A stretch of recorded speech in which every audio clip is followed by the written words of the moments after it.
Aloha mai kako. You are watching Hawaii Political Reporter. Everything comes dumping down on you, all of the pollutants. Everybody was covered in mud. We have pictures of it. My whole thing is the history. I want people to know that this has been going on for years. We're not a bunch of rabble-rousing crazies. We're not a bunch of drug addicts. I'm a farmer, a citrus farmer. Many of us have farms, families, right on the edge of this development, and it is a poor development, and the government of our state is doing everything they can to advance it. I have tried to work within the system for 10 years. I left the system realizing that we are not who they want to protect. I am left this whole thing thinking that they will do anything for this development. Our government, everybody in the industry, the unions, everybody in the state that can gain $1 from it is going to back them. Everybody who's harmed, everyone who is being impacted is not. This election is the most important thing to us in our county because the county is about to be taken over by the state for the geothermal and other energy and industrial projects, and we object. Wow. Thank you for watching Hawaii Political Reporter. Next week we will have a special gold edition that you do not want to miss.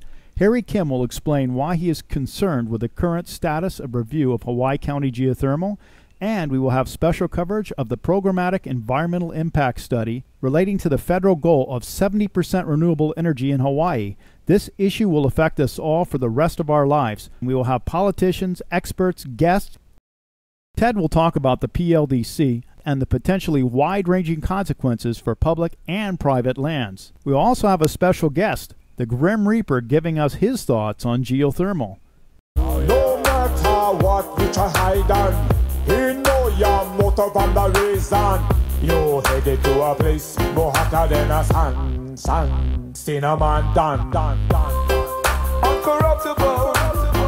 Hawaii Political Reporter, KHPR.net. I'm here with Bob and Tom, a couple of Akamai guys. We are working hard to understand this geothermal. I'm the dumb guy on the block, and I need some help. Can you help me out, Bob? Well, as most people have heard, geothermal's coming to Hawaii, and the state has big plans for geothermal. They're talking about 1,000 megawatts, maybe 1,400 megawatts, cable to Oahu, and just it's fantastic. Geothermal is fantastic, except it costs a lot of money. The cable alone, $16 billion. And for $10 billion, we could put solar on every house in the state.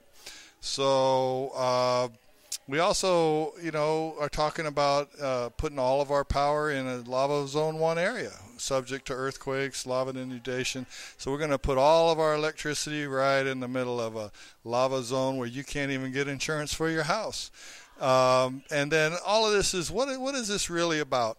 They want to build ammonia manufacturing. They want to build hydrogen manufacturing, ocean strip mining, spaceports. They've passed what they call the Public Land Development Corporation so they don't have to have any building codes, no zoning codes. They can come in and build whatever they want. And guess what? They're exempt from all state taxes. They get bailed out. The state pays for all of it. I mean, this is just great. It's wonderful. If you're helping. Yeah, if you're a corporation. If you happen to live there, well, it really sucks.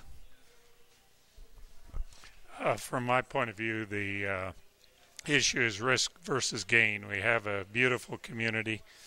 If the state of Hawaii decides that community needs to be turned into an industrial zone, it should be done responsibly with protecting the safety and the health of the people.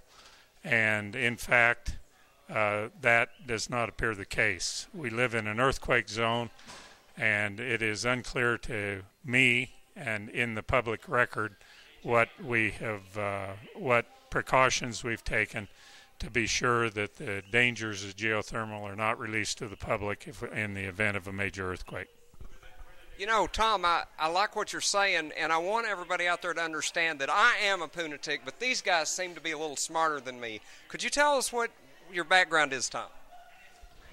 I'm a retired naval officer. I had command of USS New York City, a nuclear-powered submarine, and subsequently major command in San Diego of a submarine squadron.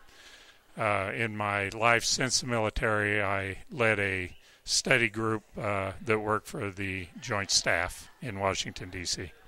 That's super, Tom. Now let me get this straight. You were on a nuclear submarine, and you're telling me that geothermal is just a little too dangerous for you. I'm telling you that I have not been able to satisfy myself that we're adequately addressing the risk.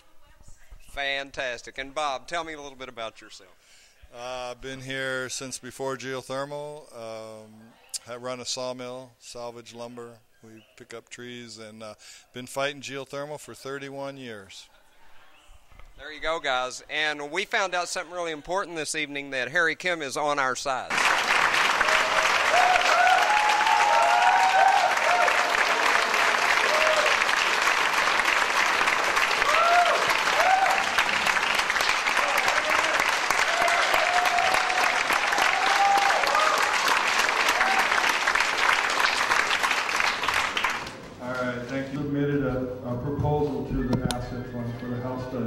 And lo and behold, they have no rules in place. And they don't know what to do, and then they tell us, we don't know what to do about it. So what they told us was they were going to, the Windward Planning Commission is part of the planning department, and they were going to have a hearing, and they're going to look at the rules and all that. And it's supposed to be September 2nd, which is tomorrow. So I found out, I called them up a couple of days ago to find out how it was going, and they said, oh, well, we canceled the September 2nd meeting. And I said, well, why did you cancel the meeting? He goes, well, there was nothing on the agenda. And I said, what do you mean there was nothing on the agenda? We have a proposal for a house study. And then he goes, well, who is this? And, at that point, he started scrambling. And then he said, well, we don't know anything about this, about how this thing works and how these rules are supposed to work.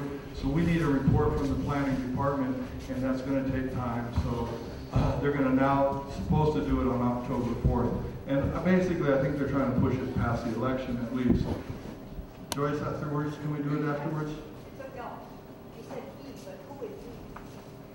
The person I talked to at the Department of Planning was Darren. And so we're going to ask everybody to please come to that hearing on September 4th at the Windward Planning Commission. Get on the email list. If it gets changed again, I'll let you know. I'm sorry, October 4th, you're right. Okay, so let's see.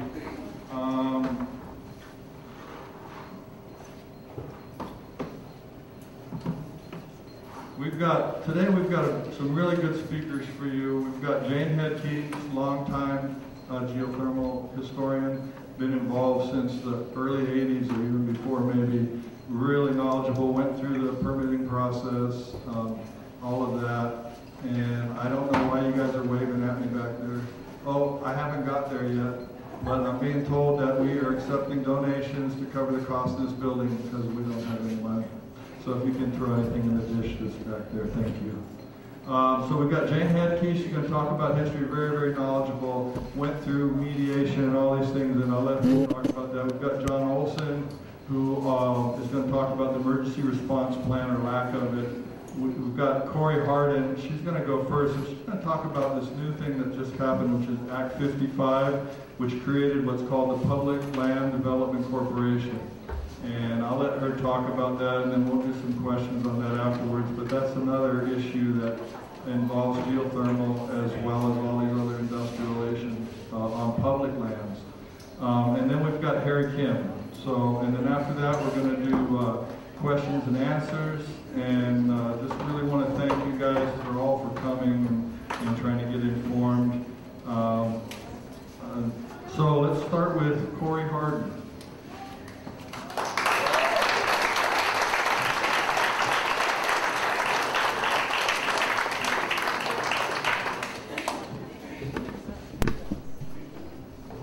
Everyone for coming out on a Saturday afternoon. Got some talk about the PLDC, Public Land Development Corporation, And then Elizabeth Weatherford and I have a song that will wake you up after my talk. So PLDC is taking revenue from DLNR, Department of Land and Natural Resources, and will continue to do so. That was said by Laura Phelan, former chair of DLNR, who is now running for state senate, speaking at the Honolulu hearing on PLDC a few days ago. So much for promises that PLDC will bring revenue to cash-strapped DLNR.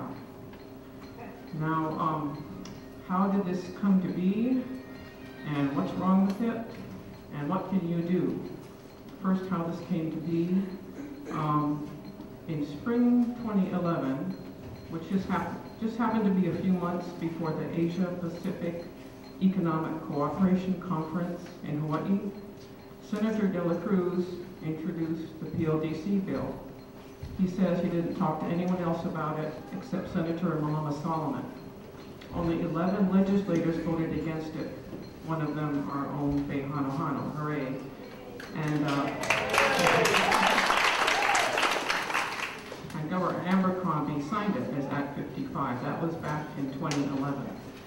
Now, some environments kind of figure out what was going on, but not too many other people seem to notice. And there was a bit of confusion. Several Act 55 provisions contradicted each other.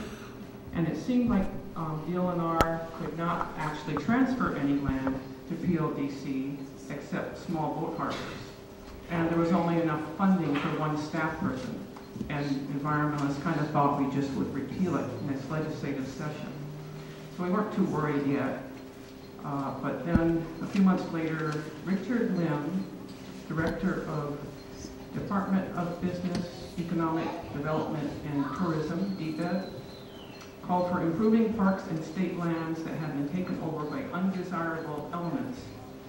He said vandalism was causing high maintenance costs that were draining the state's coffers, but that public-private partnerships could turn this situation around. Sounds like kick out the homeless people and put up condos. So red flags went up. The Hawaiian Environmental Alliance called PLDC the largest loophole ever. Hawaii's Thousand Friends contacted Ian Lynn, and he blogged, "State moves toward privatization and development of public lands without regard to zoning or land use laws." Environment Hawaii newspaper questioned state investment in private corporations and lack of any advisors with background on Hawaiian issues. Then in early 2012, when this was chaired by De La Cruz, at the legislature, the chair of a committee can refuse to hear a bill, and that's it. One person can stop it. So maybe we need some changes at the legislature. But that legislature did pass Act 282, which started out as a bill to create a marina development district for Honokohau Harbor. But after it was too late for any more public testimony, De La Cruz amended this bill to assign lands such as Aloha Stadium lands to PLDC, so no public comment. The Sierra Club and Office of Hawaiian Affairs sharply criticized this, but meanwhile, the board members of PLDC were spurring it on, telling the director that he wasn't moving fast enough. Then came the rules hearings that you all know about, and outraged citizens turning out in droves on all islands. The only people who didn't turn out were PLDC board members. The only one that attended was Bill Isla, head of DLNR, who made it to the Honolulu hearing. The Honolulu hearing, PLDC told Olelo they could not broadcast that hearing. Then Sierra Club contacted Civil Beat and the state senator and finally got the broadcast going, and Sierra Club paid for the broadcast. There were only a few testifiers that supported PLDC, contractors, developers, and Milioni Trask. So what's wrong with PLDC? You guys know the basic things. There's many things. It bypasses measures that enable government to fulfill its public trust duty to protect our resources. Measures like environmental laws, county permitting and zoning, community development plans, and construction laws. It commercializes beaches, parks, and schools instead of preserving them for the future. It relies on public-private partnerships. Both in this country and worldwide, many of those have failed. In Hawaii, they've had problems, and it seems like developers tend to get the profits and taxpayers get the risks. For some PLDC actions, there would only be one hearing in Honolulu and only 6 days notice. People who live near projects could be forced to pay for costly improvements. There could be favoritism because the criteria for what projects selected is very vague. If a developer has broken the law, no problem, they can still work with PLDC. And PLDC would lose money if a project fails. So if they're working with a developer and the developer isn't delivering, they would be unlikely to drop that developer. There's no board members with background in Native Hawaiian environmental or social issues. The board members are from the Department of Budget and Finance, DBED, there's a real estate attorney, and there's a former state senator. And last, PLDC seems to be jumping the gun on 2 counts, acting on projects before its rules are finalized, and it was supposed to start with doing an inventory of public lands. Things that might happen on Hawaii Island under PLDC. More geothermal, of course. More military. I talked to the director and said, could the military take advantage? He said, oh yeah. Commercial prisons. There was a report on the internet talking about different states and privatization of corrections, and they cited Act 55 in this national report. There could be development at Puna Beach, and there's what has been proposed is eco-lodges at Mauna Kea State Park and at Kulani, where, as you know, the local group has been working to start the Pu'uhonua, and they're finally getting some traction. And last, a San Diego-style marina at Honokahau Harbor. However, on that, Representative Hano said she talked to Bobby Jean Leafhead Todd, head of the county planning department, and apparently Bobby Jean said she's not going to allow it because of historical sites and the impacts that sewage water would have on the reef. So hopefully that will come to pass. So what can you do? I have a little thing I'll pass out when I get back down there. But briefly, there's an online petition you've probably seen. Also, you can call for a county council resolution urging the state legislature to repeal Act 55. We're working on drafting that. You can call for hearings on all the islands for revised PLDC rules. Since they got such terrible reception, they'll probably have to revise them, and they would have to have at least one hearing. You can sign up for their meeting agendas, so you know what they're up to. And you can go to candidate events, it's election season, and ask if they support repealing Act 55. You can watch for Abercrombie visits to Hawaii Island, like Perry and some other folks did a couple days ago. Abercrombie didn't show, but they went up there with their signs and got to talk to a lot of people. And if you still have energy, you can call Abercrombie and state legislatures. And you can sign up for state legislature alerts from Sierra Club at the Capitol Watch website. I fully expect there will be bills to repeal PLDC when the legislature starts up again in January. Okay, you're still awake, you're doing really good. So you get to listen to the song. And I hope Elizabeth is here.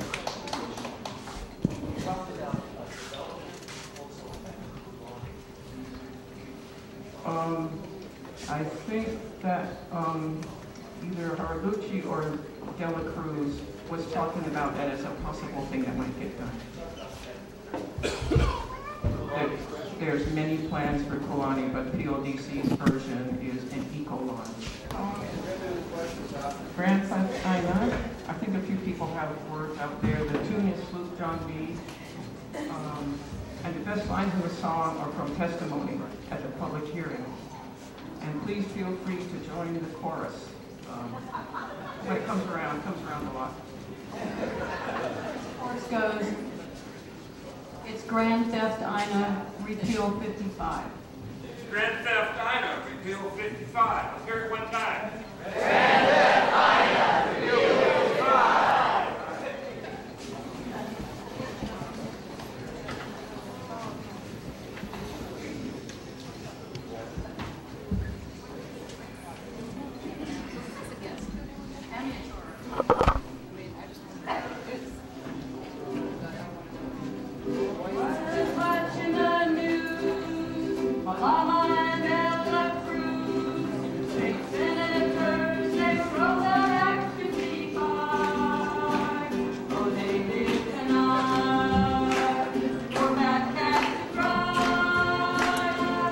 Grand Theft Ina, Repeal 55.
Hey, and for those that don't know Corey's with the Hawaii Island Sierra Club.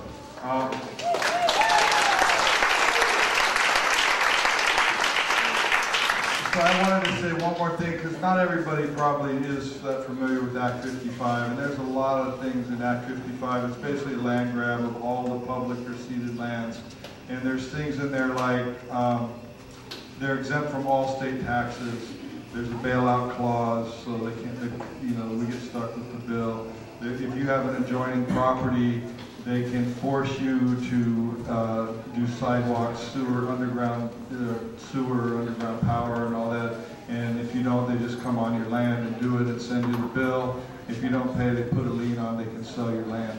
That kind of stuff. It's one of the most outrageous bills that we have ever seen, that I have ever seen, and certainly in a very long time.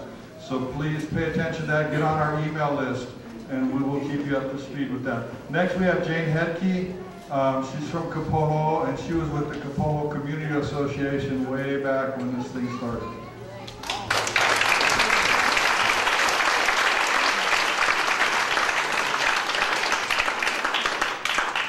Aloha. Thanks all for coming. I'm so encouraged.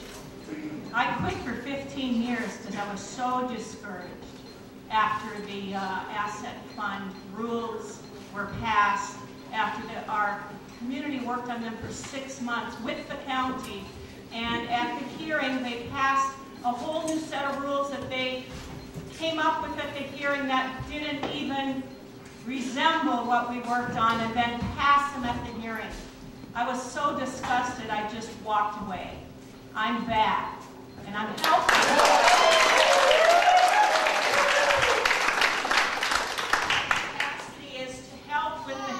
As you see in the back, I did the 35-year history. It's a fraction of what really happened. As you can see, this has been going on with 0 rules. when they finally made the rules, there was still only discussions of relocation of people. After then, when we went in with the county for 6 months trying to work on these rules, they decided to have a community benefits fund.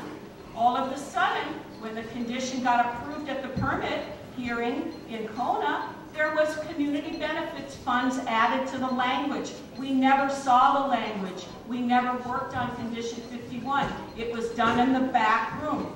Dwayne Kanuha, Sutsuma Ono, Bob Bethea, and Frank Slattery of Ormat came up with that condition to satisfy the Planning Commission wouldn't give them the permit without it. So they just connived this thing and passed it, and the hearing got closed. So all of us who had trucked over there had no say. They closed the hearing and they got us out of there. Get out of here, we're done. So now look, it's years later, and those rules that they passed that were not our rules and that are the existing rules are only for relocation, the way it appears.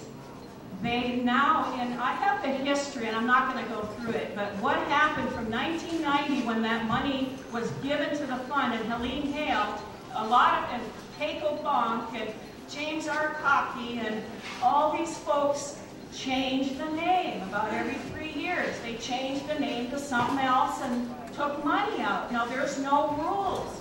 How did they get the money out? And then now they're telling us, we don't have rules. Yes. There are rules. We worked on them. If Bobby Jean is saying it's the asset fund, then there are rules. There are. So I think it's a money grab on their part. They see all of this money. Millions of dollars have been taken without rules. And so that needs to be rectified. My position is they're stealing from this fund, because that fund is meant for temporary and permanent relocation, whether it's a long or short-term event at the plant. That was the intention in mediation. It got so changed over the years. Now the fund is in their hands, folks. It's in their hands, and they're going to gut it. So we have to try to get. And Emily came out and said, if you don't get the money from this fund, they're going to take it away. That was the threat. I went to that hearing and said much of the same as I am now. You're going to need that money for when they do finally go. So she wasn't really to blame. That had been done years before, but she was taking the money, okay, and told me, well, we don't take it, they're going to. So that's not right. It is, the money is for the asset fund, and all of you who live nearby and are trying to get relocation funds, there are rules. The other fund, there aren't. They made the fund without rules for us, but they have rules. That's the question. So I hope that people think about this, and if there's the kinds of help that I think we need to have is people getting involved, because there's only been a few. Mostly, a lot of people get involved and then it kind of dwindles down to like 4 people, but we're always there. I'm still here. It's been 35 years. That's how strongly I'm feeling.